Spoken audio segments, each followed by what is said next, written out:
Gabler, is that right? That's right. And Todd Gabler is a private investigator, also not law enforcement at this time. I don't think he's ever been law enforcement, but that's true. And how did you know Mr. Gabler? We've been colleagues for 30 years or so. And by colleagues, do you share office space? Do you work together on cases just randomly, or what do you mean by colleagues? No, I have worked on the same cases that he has worked on. I would not say we've ever worked on cases together. Okay.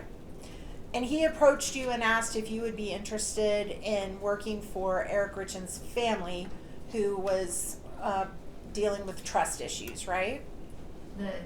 With the trust, the Eric Richins Living Trust, yes. And who's the trustee of the Eric Richins Living Trust? Katie Richins Benson, his sister. And so would she have been the individual basically responsible for paying you as the trustee? Yes.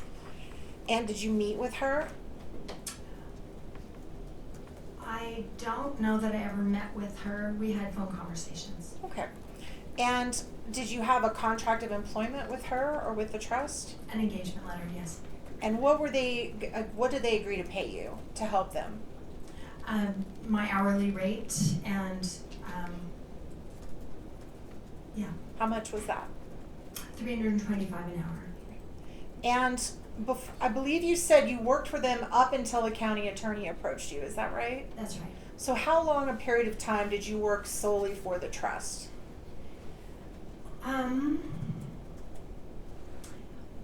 I don't remember when I first started working for them.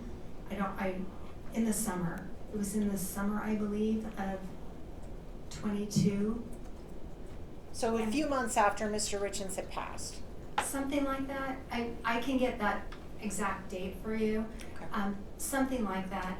And then toward the fall of that year, they engaged in some litigation, and I was pretty much out of the picture at that point.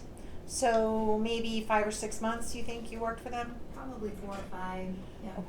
And do you remember a total how much they paid you during the time you were employed by them? I think it was about $9,000.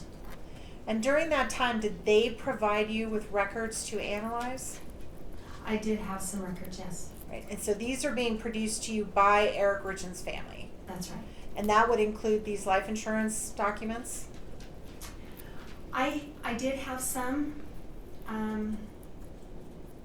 Whether or not they're this, I honestly don't remember if it includes this one. I don't think it did. There were several New York life insurance policies that I reviewed. Do you know how they obtained those records before they gave them to you? Are you aware? You may or not be. I don't know. What other records did the Richins family give you to analyze? I had some of the C&E Masonry bank account records. I had some tax returns. I know I had some other things. I had some odds and ends. So nothing, and I do not know how they obtained them.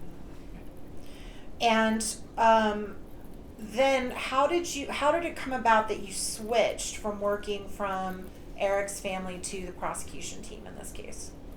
Well, in my view, they are separate entities, separate cases, separate engagements, and I did not feel like I could work on both. And at that time, when I was engaged by Summit County, I had not had any contact, well, I shouldn't say any. I had really not had much, if any, contact since like the fall. I did have a Zoom call with their counsel where they just kind of wanted to see where I had left off, but the complaint that they filed doesn't include any of my work.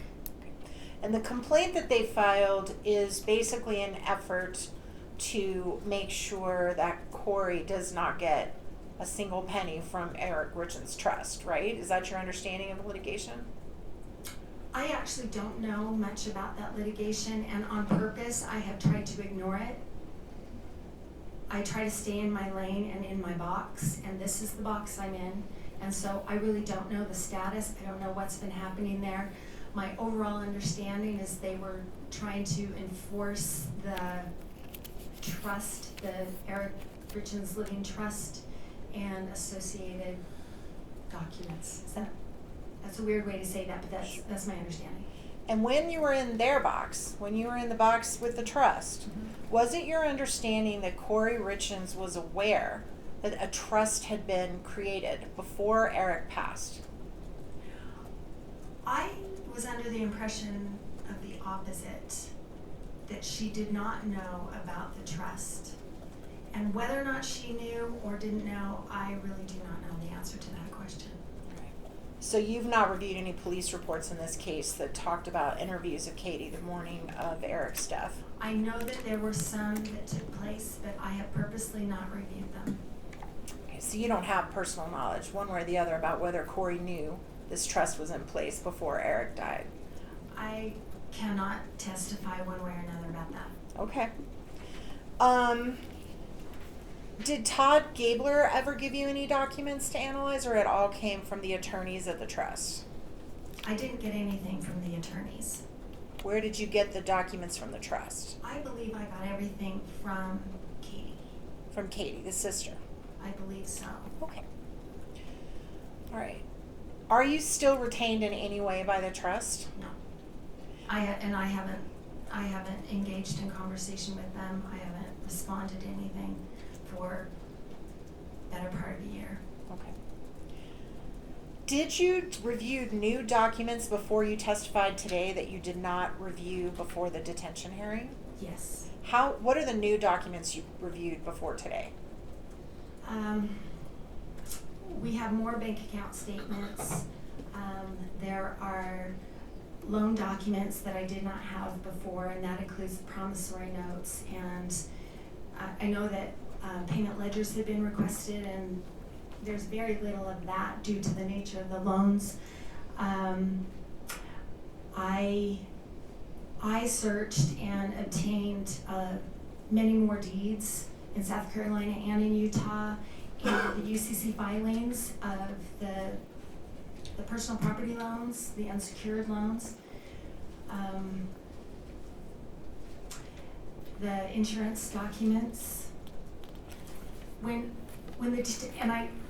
sorry, I'm getting a little conversational, but at the detention hearing, it was early in the week, say a Tuesday, for example, and most of the documents, the financial documents that I reviewed, I had for just a couple of days. Okay. Literally. I want to talk about these properties that you've looked at as far as Ms. Richins. It appears from your testimony with the county attorney that you were looking at the debt that those properties put her in. Is that right?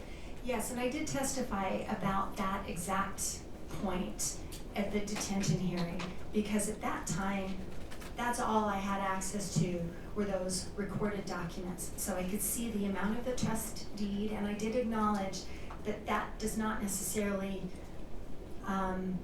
represent what she owes on it, but what she encumbered. That's why I'm calling it an encumbrance. So these charts that went up dealt with what she owed on the property to the best that you could determine looking at publicly available records, right? Not necessarily. The timeline chart that has all the colors, I mean, that has a date, well, it has a point at which she no longer owned it.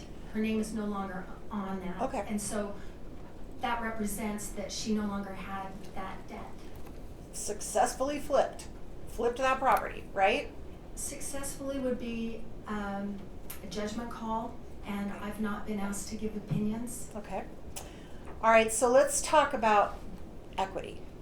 Okay. When someone owns a home, you have what the home is worth when you buy it, but then you put money down on it, you pay money towards your mortgage, and at some point you build up something called equity in your house, right? That's true.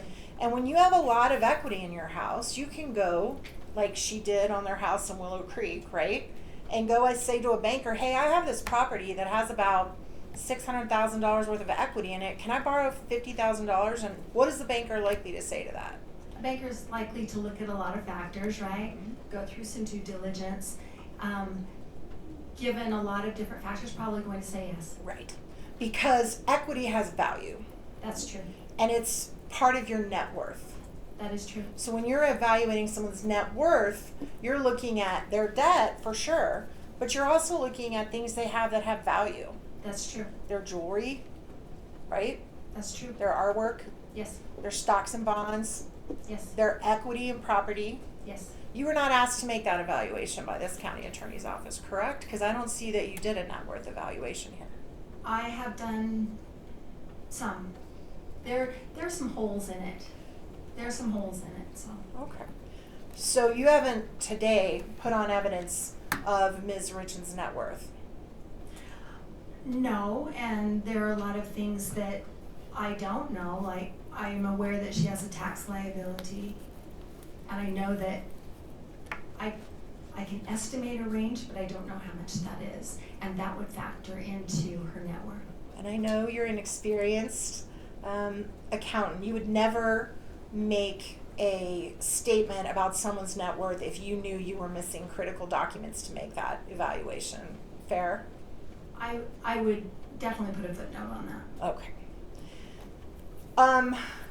As far as the profits that Ms. Richins made when she flipped these houses, unless you have the settlement statement, the closing statement, all the records, it's not always possible to tell what her profit margin was, is it? Well, profit margins, the answer is maybe yes, maybe no. Do you mind if I explain? Go ahead. Okay. For example, Ms. Richins has a schedule that she had submitted to some lenders that talked about the projects that she'd done. And she included in there is the acquisition price, the rehab budget, what it was sold for, and her profit. And I've gone through a few of those, and they're not accounted for correctly. The sales price does not reflect what her margin is. You asked me about margin, and the margin is not correct. Her profit is not correct on that. What I can tell you, the answer to your question, is I do have the settlement statements on a lot of those. And the settlement statements are prepared by the title company at closing. And so that'll go down the item, the sales price, and the deductions from that, like the property taxes that need to be paid, the encumbrances, like the first trustee, the second, if there are more, some other agreed upon amount that needs to be on one side of the ledger or another. And then we get to a net proceeds amount. And then I can go to her bank account statement and I can see those funds hit the bank account statement. Okay. The way she had borrowed money, not everybody who was involved, I use that term as not everyone who had participated financially in that project would have had a deed filed that would have them hit the settlement statement. So once the funds hit her bank account, then she also had to pay out some funds associated with that property. So once she flipped a property, paid off everybody that helped her out to buy it or rehabbed it, whatever's left in her pocket after she pays everybody is her profit. That's right. And you can't say that, what that amount was on every one of these properties, can you? Not every single one, but I can on many. Okay. And if you, as I understand it, she was servicing some pretty major debt and servicing it, right? Sending those checks out. That's correct. Check after check after check, making payment to her lenders, right? Yeah, they mostly were auto withdrawals, but yes. And out of all those properties that you have with the pretty colors on your chart, how many of those got foreclosed on before she flipped them? Before she flipped them? Well, she doesn't own any anymore. So none is the answer, right? None then. So she successfully purchased the property, got what she needed to rehab it, flipped it, and it never went under on any of those properties, except for after she got arrested, before she was arrested. And again, I'm gonna not use the word success because everyone's got a different version of what that term means. I think what you're trying to say is, did she end up selling them? Yes, she did. Okay. All right. Did you ever interview any of Ms. Richins' hard money investors? Yes. Right. Did any of them, other than Greengrass, did any of them ever file suit against her for defaulting on their deal, as far as you know? I do not know that. Okay. All right. The joint account with Eric and Kouri that they paid their bills out of and their kids' soccer fees and things like that, did you ever compare the deposits from Eric into that account versus deposits from Kouri into that account? I'm aware of how much was kind of coming and going. And who put more money in that account? Eric's paycheck was auto-deposited there, and that was more than Kouri's. There were funds coming and going, and so, but they were for different purposes. Would you disagree with me that Kouri substantially deposited more in that account than Eric did in the joint account from her KRR account? I don't know if I would agree with that or not, because there's a lot. There are a couple of instances where C&E, there is money coming from C&E. I will say that there are a lot of instances where there are, say, like there's a $5,000 payment from Richins Realty account, the 6577, into the joint account. But there are some instances where there's a lot of money coming from Eric's resources too. Okay, now I want to back up just a little bit when you very first got on the stand and you were talking about the accounts, who had access or whose name they were in. Yes. So spouses have their own decision about who does the money, who doesn't do the money, and you were not privy to that arrangement between Eric or Kouri, were you? No. So you don't know if they sat down at dinner every night and looked at every one of their bank account together, do you? I do not know that. You do not know if Kouri gave Eric the password to all her bank accounts and said, babe, it's shared money, look at whatever you want to look at. You don't know if that I happened. do not know. You don't know how often they talked about finances or what Eric knew or didn't know about Kouri's business. That's correct. You do know that Eric invested in at least one property himself through his C&E account, the Ransom Lane. Thank you. I would not call it investing. I know that there were the C&E checks that went into the Richins Realty account. Okay. Looks like they invested in the property if you were just looking from the outside. Fair? I have other information that tells me that's not the case. That's why I've not included it in my testimony. Okay. You also looked at the prenup agreement, and we all know what prenups or agreements are from TV, right? It's an agreement before you get married about how you're going to split stuff up if you get a divorce, right? That's true. Okay. And in the prenup that was signed when they got married, was the home contained in that prenup that you've reviewed? The home they lived in? I don't recall.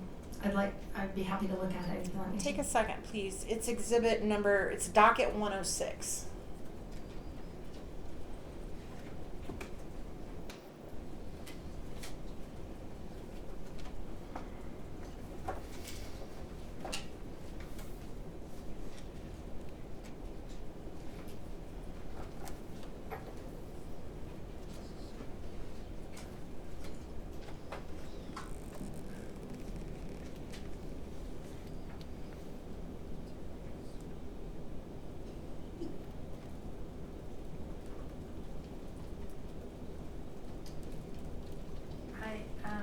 I'm skimming this. I don't recall it's in here. Okay. Is that correct? It's not. Okay. Thank you for checking. So if you don't have your home in a prenup, regardless of whose name is on the title, would you agree with me that as a spouse, you have an interest in your marital home, correct? That's. Well, hold on. They're about to object that it calls for a legal conclusion. Your Honor, if I can argue this because I It observed. calls for a legal conclusion. Sustained. Okay. Let me ask you this way. you testified earlier that Ms. Richins got a HELOC on that house. Is that right? That's correct. All right. And you don't know if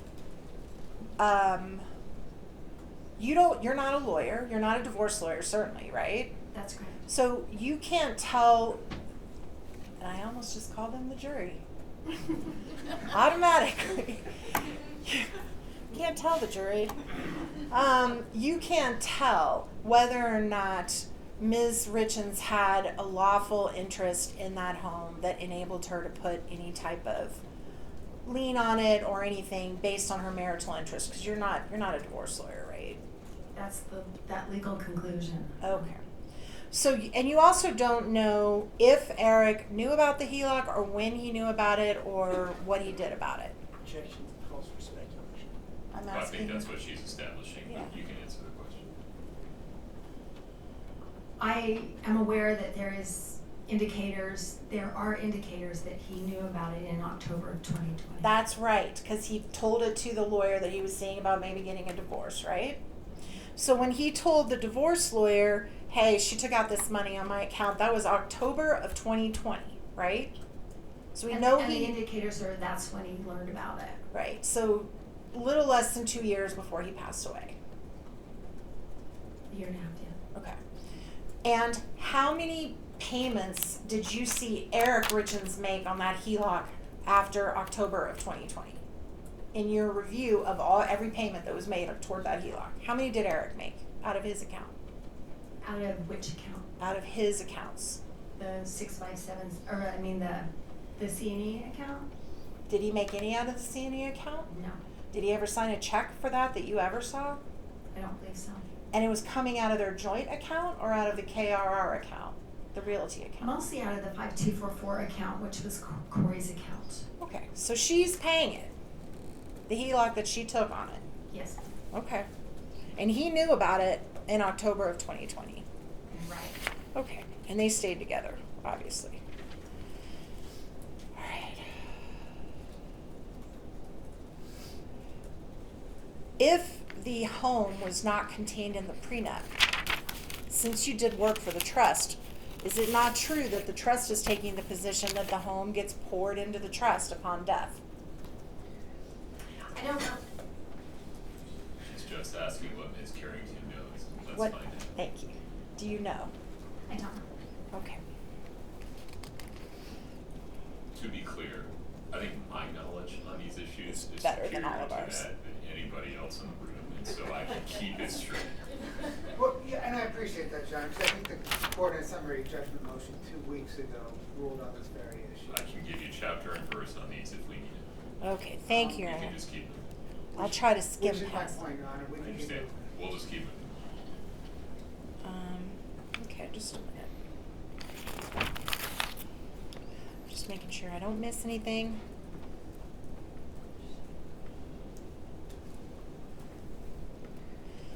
I want to talk about those life insurance policies that were on your chart. If you could look at that chart in front of you, those 6 policies.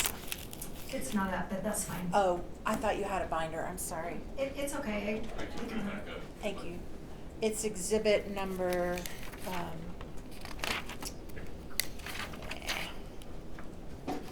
think it is. Number Exhibit 69, yes, sir. Back. Thank you, Your Honor.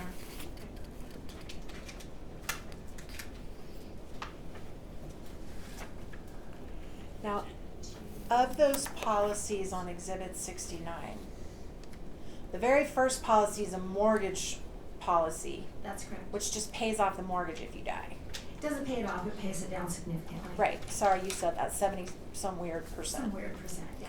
Okay, so that life insurance policy is made payable to the mortgage company. And as far as I know, it was paid directly to them. Okay.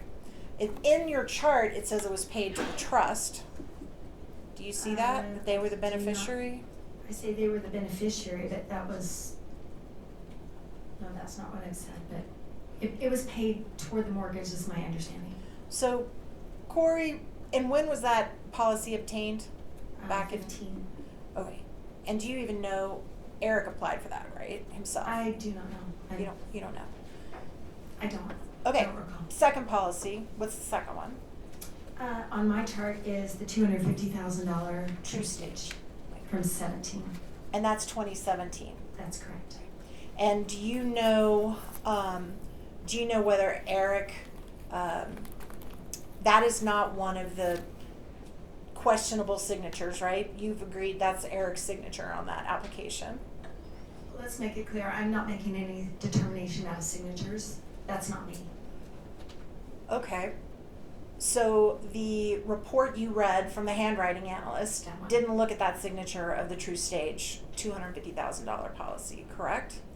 Actually, I don't know. He looked at, in his report, he lists a few dozen exemplars.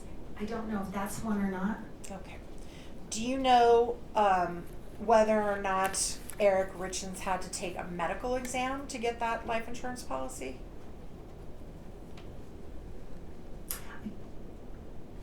I don't recall. I think I've got the documents for that, but I don't, off the top of my head, no. So you can't say right now, as you sit here, whether Eric was involved in getting that policy or not. You just don't know. I don't recall. There's both of those next two. There's the True Stage and the auto owners.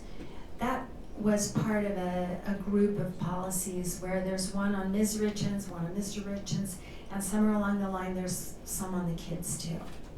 That auto insurance policy, that's the big one. That's $1 million, right? Auto owners. Mm-hmm. And what is the date that insurance policy was applied for? That's also in 2017. So, help me with math, 5 years before he died. That's right. And that $1 million policy, there's no way they're going to insure somebody for $1 million if they don't have a medical exam. Do you think that's fair? I think that's a fair statement, yes. Okay. And then the next insurance policy was what day? This is in April of 2018 with New York Life. So that's 4 years before he passed. That's right. And do you know who applied for that? I have the documents, but I don't recall. I'm sorry. And do you know whether and how much was that one for? 500,000. And do you, again, that's pricey, bless you, Your Honor, that's a pricey insurance policy. Again, I would imagine that would require a medical exam. Do you know if Eric submitted to one?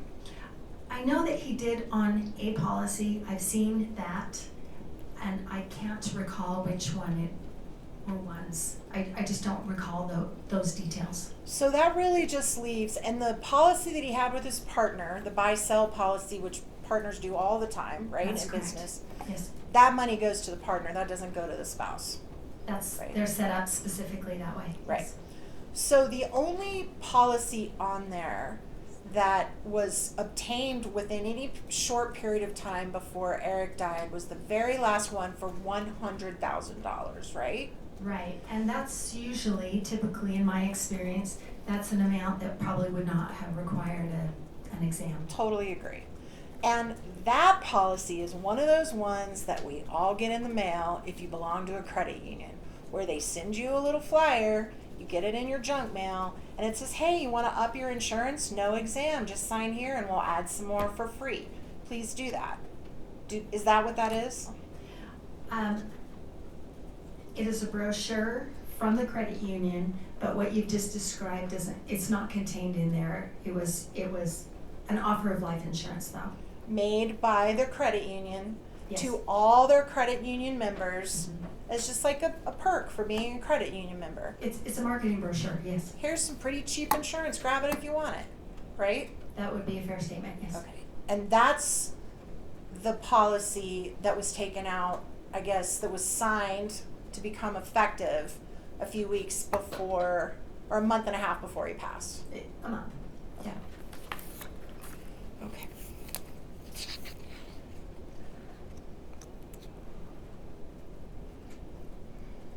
And again, that's $100,000 out of a total insurance amount that had been obtained years before, exceeding $2 million. That's Right? correct. Okay.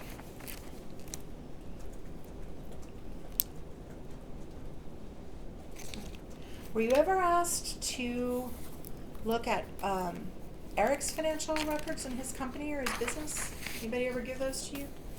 I do have his bank accounts, the bank accounts for their company, yes.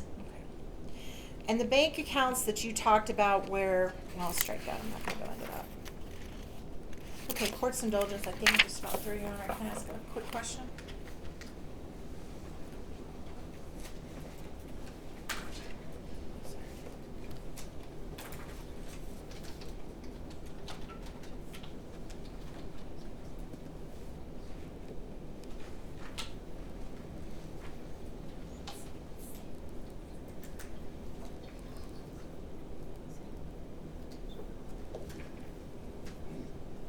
Your Honor, thank you very much. Thank you, Ms. Carrington. Mr. Burmester, any redirect within the scope of process? Yes. Ms. Carrington, you were asked about a successful flip. Yes.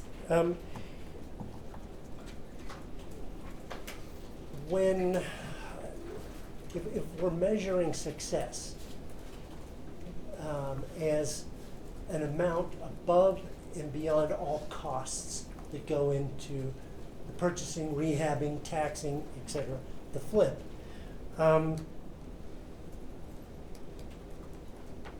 that is a measure of successful flip. Were these purchases and subsequent sales successful? If they were sold, if that's your measure of success, then they were sold, so that would be successful. There were several instances where the investors were not going to get their money out of that particular property, so their trust deed, their investment was transferred to a different property where there was room for them to be repaid. So some of these subsequent sales did not even meet the investment that went into them. That's right. Okay. So at the time of the defendant's death, March 4th, what was the summary of debt owing? Do you have the figure for that? Yes. 3 of the homes had recently, prior to Eric's death, had been sold for about $170,000 in net proceeds. And then Kouri Ms. Richins had retained, I believe, 5 properties at that time. The HELOC was over its limit. It was at $252,000 on its balance. Her credit line at PenFed had been exceeded. Her credit line at America First was about maxed out, and she had ended the year in 2021 in the hole. I think in her 5244 account she was in the hole $15,000, and in the 6577 account she was in the hole $22,000. There just were no resources. When you say there's no resources, so then she's unable to service all the debt she's acquired. That's correct. And at that time, again, it's kind of mix and match to try and figure out how much debt load she had. She owed about $4 million on, well, let me restate that. The trust deeds associated with the property that she retained were about $4 million. So she probably owed a little bit less than that. And then the personal property loans, the accounts payable loans, I believe her balance at that time was about between $500,000 and $600,000. Somewhere then between $3 million and $4 million is her total debt load she has at the time of March 4th, 2022. No, it would go the other direction. So she had roughly $4 million in real estate that she owed on, and then another $500,000 to $600,000 in those personal property loans. So $4.5 million, something like that. Okay. You mentioned the HELOC in talking to defense counsel. Do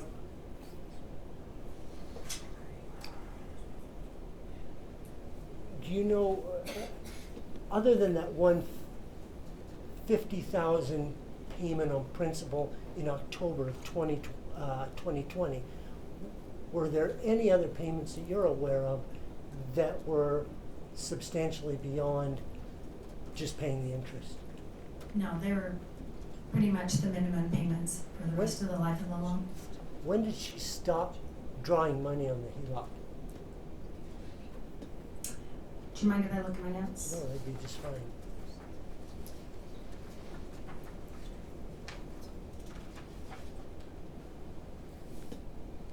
In October of 2021 is the last draw of $2,300 payable to Richins Realty. And why didn't she just take some more out of there? Objection to speculation, Your Honor. I think he's asking a financial question overruled. The balance of that account, the limit was $250,000, and as of that time, the balance was $253,199.25. So there was no room to draw more.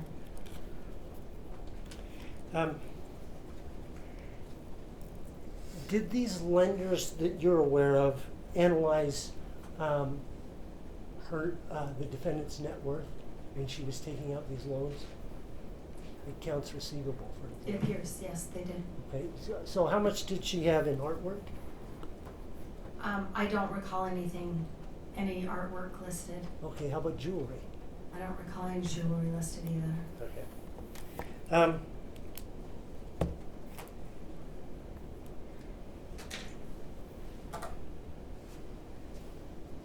When you looked at the AFCU bank accounts, from which bank account were the payments made to the top insurance 1 through 4?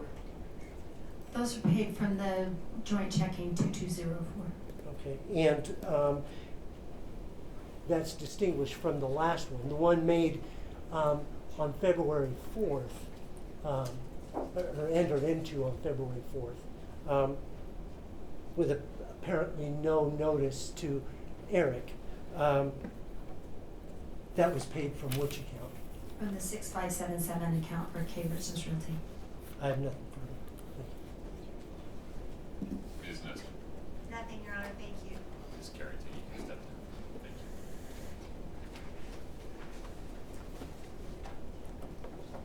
Thank you. Okay. Mr. Bloodworth, what's the plan? Your Honor, the state does not intend to call any more witnesses. Does the state rest? The state Okay. Ms. Lewis, Ms. Nestor, Mr. Ramos, is the defense going to be calling any witnesses? No, Your Honor, we won't be.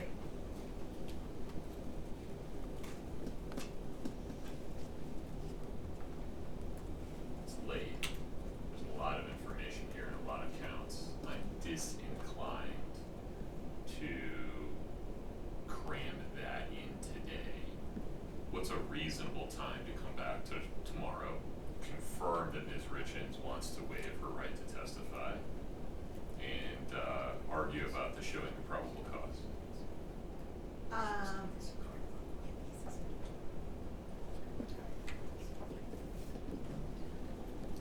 Whatever time is You're allowed to have a preference. Later the better. later the better. Later Okay. the better. Do you want to do it in the afternoon? How about 10 o'clock? 10 a.m. Mr. Bloodworth? Yes, sir. Okay. Very good. Mr. Ramos? Yes, sir. All right. Ms. Richins, we will retire for the evening. Court will be in recess until 10 a.m. tomorrow morning. I wish you all the very best. Please listen to the deputy's instructions. We do this in an orderly manner. We'll be back on the record at 10 a.m. tomorrow morning. Thank you. Court's in recess.